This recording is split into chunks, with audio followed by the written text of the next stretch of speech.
اللہ رب العزت کی جانب سے خاص فضل اور عطا ہے۔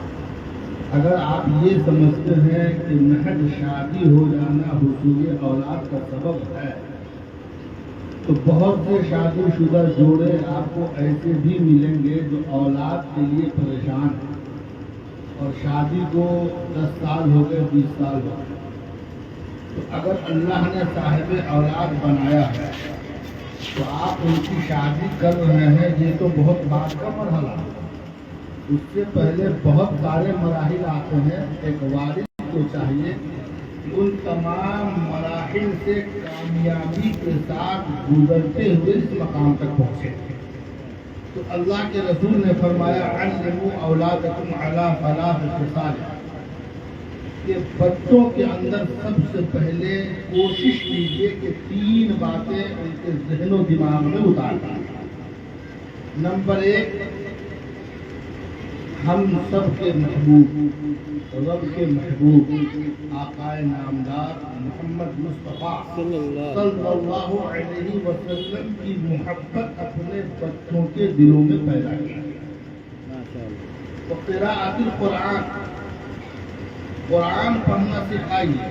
اور قرآن پڑھنا سکھانے کا یہ مطلب نہیں ہے کہ بغیر تلفظ کے، بغیر تجوید کے، بغیر مخارج کی رعایت کے کیسا ہے۔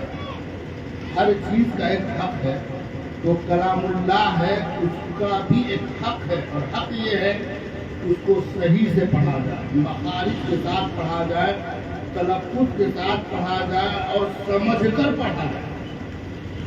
یہ حق بھی ایک والدین کو چاہیے کہ ادا کرے، اور جس طرح آپ نے رب کے محبوب کی محبت کے دل میں پیدا کی ہے، کوشش اس بات کی کیجیے کہ جو اہل بیت ہے ان کی محبت بھی اولاد کے دلوں میں پیدا کی۔ سبحان اللہ، بے شک۔ اور پھر ایک موقع پر اللہ کے رسول نے فرمایا ما نحل والد ولدا من نحلۃ افضل من ادب حسن، کہ ماں باپ اپنے اولاد کو بہت سارے موقعوں پر بہت سارے قیمتی تحائف دیتے ہیں اور دینا چاہیے۔ مثلا برتھ ڈے ہے، اس پر آپ کچھ دے دیتے ہیں، امتحان میں اچھا نمبر لایا، اس موقع سے آپ کچھ دے دیتے ہیں، اور بھی دیگر مواقع ہیں جس پہ والدین کی جانب سے اولاد پر عطاؤں کی بارش ہوتی ہے۔ لیکن اللہ کے رسول نے فرمایا ایک ماں باپ اپنی اولاد کو جو سب سے قیمتی، سب سے اچھا تحفہ دے سکتے ہیں وہ یہ ہے کہ اسے بہترین تعلیم دی جائے اور بہترین تربیت دی جائے۔ بے شک۔ اور جب تک اولاد کے اندر بہترین تعلیم اور تربیت نہیں ہوگی، تعلیم کے ساتھ تربیت لازم ملزوم، اگر صرف تعلیم ہو تو پڑھ لکھ کر انسان شیطان بھی ہو جاتا ہے، پڑھ لکھ کر انسان گمراہ بھی ہو جاتا ہے۔ تو تربیت ضروری ہے، اور تربیت کے معاملے میں اس بات کا خیال رکھنا ضروری ہے کہ ہمارے بزرگوں نے یہ لکھا ہے کہ تربیت 2 طرح کی ہوتی ہے، قولی اور عملی تربیت۔ قولی تربیت کا مطلب کیا ہوا کہ آپ نماز پڑھتے نہیں ہیں اور بچوں کو کہتے ہیں کہ نماز پڑھا کرو، آپ قرآن پڑھتے نہیں ہیں، بچوں کو کہتے ہیں کہ قرآن پڑھا کرو، محفل میں آپ بیٹھے ہیں سر پہ ٹوپی نہیں ہے، بیٹا کو کہہ رہے کہ ٹوپی پہن کیا۔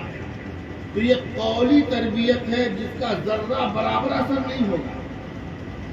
عملی تربیت کس کو کہتے ہیں کہ آپ نے ٹوپی پہن رکھی ہے، ممکن ہے کہ آپ کو کہنے کی ضرورت نہ پڑے، بیٹا دیکھ کر خود ہی ٹوپی پہن لے۔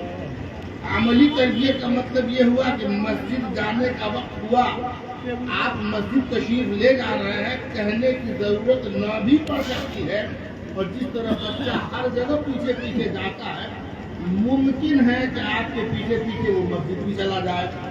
تو تعلیم کے ساتھ ساتھ تربیت بھی ضروری ہے، اور تربیت اسی وقت مؤثر اور کارآمد ہوگی جب آپ خود صاحب عمل بنیں گے، جب آپ خود عمل کی دولت سے مالا مال ہوں گے۔ یہ 2 باتیں تھی کیونکہ مختصر ادھر ادھر کرنا ہے۔